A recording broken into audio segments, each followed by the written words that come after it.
Hey, deserving listeners, 90 Day Fiancé. Let's see what happens. Not true. It's just like she sells some stuff, and I was chatting for getting some stuff from here. And somehow I asked, "How old are you?" I know I should don't ask that, but I did. What kind of TV do you like to watch? Oh, how old are you? Oh, what are you doing right now? Yikes.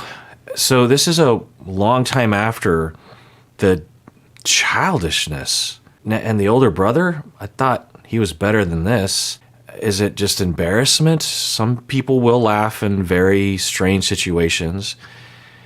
But it doesn't look that way to me. It looks like two boys being caught. You know, like it reminds me of this one time when I was hired as a psychology professional for a camp for teenagers. And there was this one moment where the leader of the camp, the teacher, the adult, and we were the only two adults. And then there were about, 15 teenagers.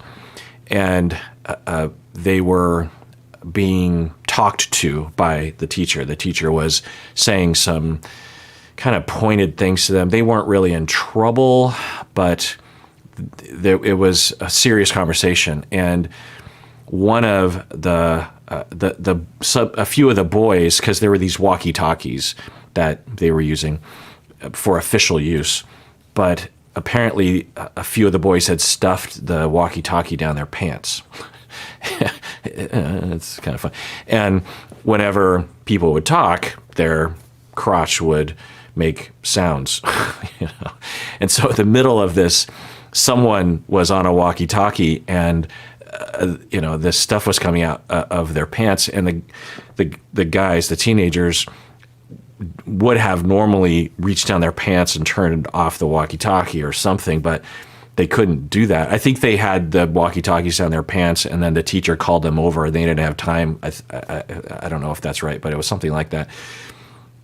And so the boys and some others were having a really hard time not laughing because we heard some walkie-talkies going off, but you couldn't really tell where they're coming from. They could have been snapped to someone's belt or something. And I just remember watching this play out before, because I wasn't an authority at this camp. I was just a psychology person.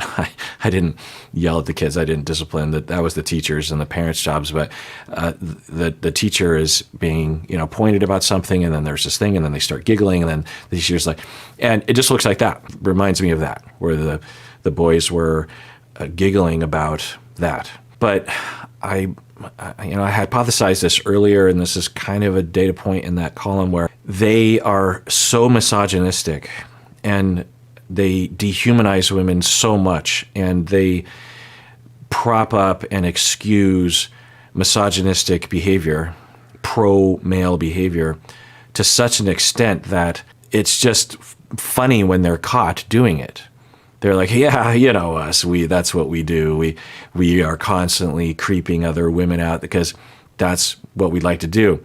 And it's just so foreign to me and from my circle that I forget that this exists, but I think this is kind of the norm in a lot of areas of the world. I don't know that, or at least it's common enough. Like catcalling. You will be at a construction site in the most quintessential way, stereotypical way, and a woman walks by, and there will be catcalling, and the guys will turn to each other and kind of giggle and laugh, right? Or say the woman turns around and says, like, knock it off, and then the guys, there's this. That's what it looks like to me, and yeesh, and ick. What she's doing, and this kind of stuff. Wait, so he was having a professional conversation with this female, and then he's asking her what her favorite TV show is? It started professional, and then it slowly moved into this, like... Into this, like, what? I don't know what it was, right? Who was the woman? I don't know, some girl from China. I mean, the other kind of odd thing is, so you are texting with someone in China about buying TVs? Like, how does that work? Is that how commerce works? Yeah, I don't know. I just said ask you two questions. I should not. No, it was more than two questions, Mahmoud. You definitely crossed some lines there. No. Yes, it was totally inappropriate, and you know it. What kind of TV shows do you like? Oh, I watch. I mean, even if it was just two questions, it's still really gross and a problem. So I wondered, because they talked about this during the filming of the show, which would have been months earlier than this, and Mahmood was saying he was sorry and he wouldn't do it again and he knew it was wrong. And as usual on these shows, given time, they either don't really think about it much beyond that, or they seem to regress back to a place where they're justifying it to themselves. And yeah, it's just such a problem, you know, that when people commit transgressions that really shoot themselves in the foot. I mean, what is the purpose of that for him? Like, what would be the need for that? Now, I think what people would say is that, well, when you're insecure and you feel small, you'll do anything to not feel that way. And one way is to dehumanize and make women feel uncomfortable, or to assert some sort of, you know, if you don't feel very manly, then you feel the need to assert your manliness in more overt ways, just even for your own self-satisfaction. So, you know, I think that's a good possibility, but you just think that, I don't know, it bums me out that people don't stop and think, maybe go to therapy and look at this sort of stuff, because there's an opportunity there for self-improvement, for self-fulfilling, for your own benefit. You win when Mahmood would win if he were to investigate this and figure this out, particularly marrying an American woman who doesn't appreciate this kind of crap. So, yeah. Egyptian TV and sometimes American TV. I don't get why they think this is so funny. Me parece que en este momento su actitud es demasiado irrespetuosa. En un tema como estos no deberían haber risas. Yeah, and the fact that the older brother is laughing is concerning. I don't know what this means, but the older brother up till this point has been much more level-headed, but also not great, because he would say things like, look, younger brother, you have to be better with women and you have to be nicer, while also saying, but eventually, of course, Nicole will come around, because then the older brother would, and his wife, who is from China, which you wonder if that's some sort of parallel, like Mahmood is like, screw American women, I'll get a Chinese woman like my older brother did. Who knows? But Mahmoud's older brother was the wife. His wife said that it was a huge adjustment in the beginning, and there was a lot of fighting, and you could maybe make a conclusion that the wife, being in Egypt, right, because she came from China, she eventually just gave in, even though she didn't want to, and she had succumbed to the pressure and the abuse and the indoctrination, right? So the older brother might be saying, like, yeah, you got to be nice, you can't force people, but then that's what he might have done to his wife, who knows? So it's just this weird gaslighting where you're like, I'm not forcing you, but then proceed to pressure and expect and da-da-da.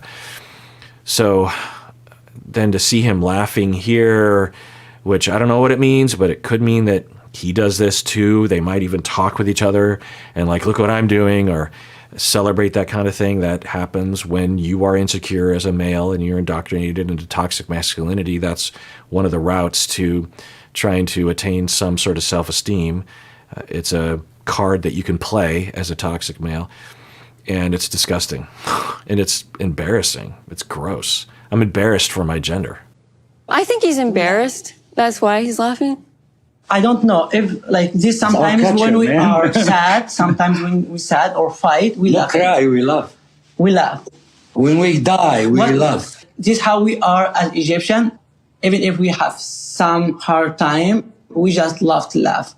Yeah, it's possible that that's a factor, but okay, maybe. It didn't look that way, and that's suspicious. I think it's nervous laughter. I don't think they aim to hurt Nicole at all. I think it's nerves and kind of confusion. It's not malicious laughter. Well, for Mahmood maybe, but for the brother, you'd think that the brother, because the brother's very accustomed to turning to the brother, being like, yeah, you need to knock that off. He doesn't laugh during those moments. So why was the brother laughing? Mahmood, how would you feel and what would you do if Nicole was talking to another guy online? It's a great question, but irrelevant, I think, to Mahmood and his brother because, of course, there are different standards for men and women, as evidenced by the dress code. I'm not going to be happy, yeah. Let me tell you something. I think you're so scummy.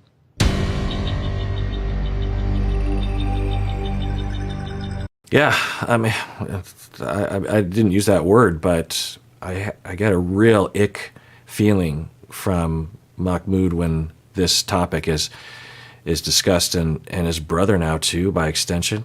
I mean, I don't know if they edited it, but the brother could have obviously said, yeah, what my little brother did was wrong. He did another stupid thing. He does it, because the brother is used to criticizing his younger brother. So if they edited it out, then okay, but if they didn't, then ick, double ick. It's okay. It's not a big deal. Okay. Of course it's not, because you're never going to change. You're never going to change. Listen to me. I didn't ask you to change yourself. So you don't need to ask me to change myself because you're not my wife. You're not going to change, and that's fine. So, Gabe, what would your advice to Nicole be? My advice to Nicole is to get a divorce. Yeah, it's interesting that when Gabe says that, it just says like, yeah, why not, right? Just leave. You're in the States, he's in Egypt, just get a divorce and move on. Just find someone who you don't have to deal with this shit with. Yeah. But I think Nicole is really deeply in love with him, and I think he might be with her. Yeah, I don't know. Then again, not excuse it. Like, it can't be excused because we're all, you know what? We're all human. And we are, if they say we're all one or whatever, then let's try it. Let's move in that direction. Okay, so there's some things I could say there, but I feel like I'd just be repeating myself. So let's adjourn there. Wow, yeah, the season's over. They're wrapping up, and if you were with me during it, even just some of this, or some of you have been with me the whole time, let me know in the comments. Did you watch the whole season with me here on this channel? Because that's quite a thing, right? There's been a lot of episodes, and especially those of you, well, I know some of you have been there every time because you comment almost every time. And so I read those comments, and it's nice to see, especially you members, right? Because I will filter by members sometimes just because that's what I said I would do.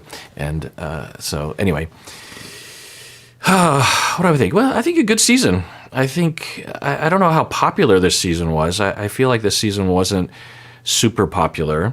I didn't hear a lot of talk about it, but I think it was a solid season. I think there were some solid couples here.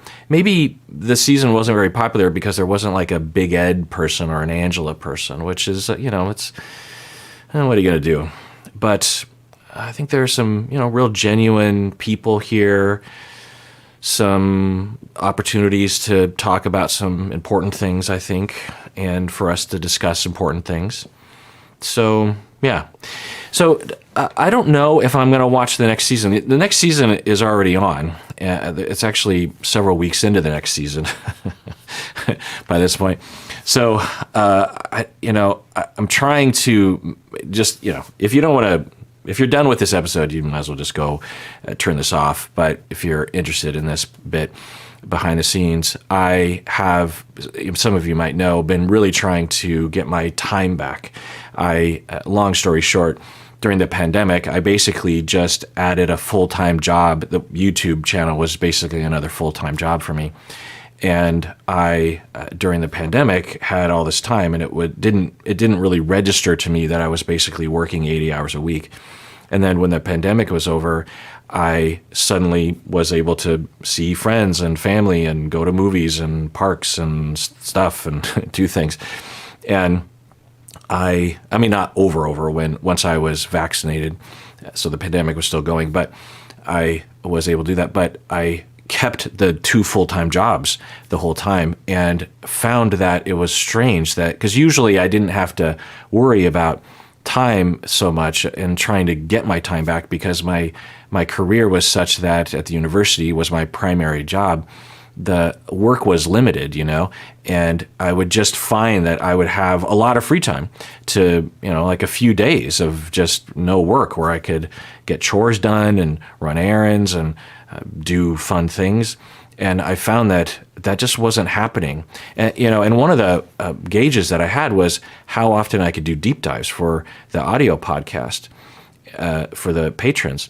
And usually I would be able to publish deep dives at a certain rate. And I found that it was not even close to that typical rate. And I was like, what's going on?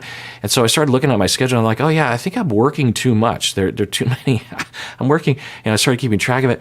And so, but I love what I do. I love all this stuff, but I also love having free time. So what do I do? And so I started figuring out how to scale back. And some of you might have noticed, one of the big things is we stopped publishing 2 videos every day. Sometimes we would, but other times we wouldn't. And that, that hurt. It was a pain for me to do that because I never want to commit to something and give the audience an expectation and then to renege on that. I'm dedicated not only to my work, but also to audience expectations. But the expectations were built during the pandemic. And no one pressures me, and people are nice in the comments are just like, oh, I guess there's only 1 episode per day now. Bummer. No one's like yelling at me or anything. But anyway, so I've been really trying to scale back as much as I can, and it's still not really working. I'm still not able to get chores done. I mean, just chores, things, work, other things that I have to install a doggy door thing, and I have to put up some curtain rods, and I don't have time for that. So it's really ridiculous. And so I'm wondering if I don't watch. If I don't necessarily watch every single season of 90 Day Fiancé is what I'm experimenting with. It doesn't feel good to do that, though. It does not feel good to me. I'm a completist, and I want to meet audience expectations. I know y'all would be supportive of that. I don't think anyone. It's just me. It's just me. It's just my own, perfectionism, workaholism. Difficulty managing time. I like I said, I love doing this. I want to actually watch the next season and react to it. I enjoy, getting into it and having conversations with y'all. So maybe by this point, I will have already started watching it. It kind of depends on my time. But I just wanted to kind of give y'all that situation. In no way am I'm always going to be making content on the YouTube channel along these lines. It's just a matter of pace. So I'm never going to scale back, I can't imagine, away from it completely. It will just be at a slower pace. And that's the hope, anyway. Well, no, that I think I can commit to that. Maybe there will be times in the year where I'll only post an episode every other day or something like that. Or I'll post really short videos on little topics or something that are quick and easy for me to make so I can manage time. I don't know. But either way, it's been an interesting season. I think they're all good people. Osama might not be a good person, but it's hard to know. And everyone out there, please take care of yourself because you deserve it. You really, really do.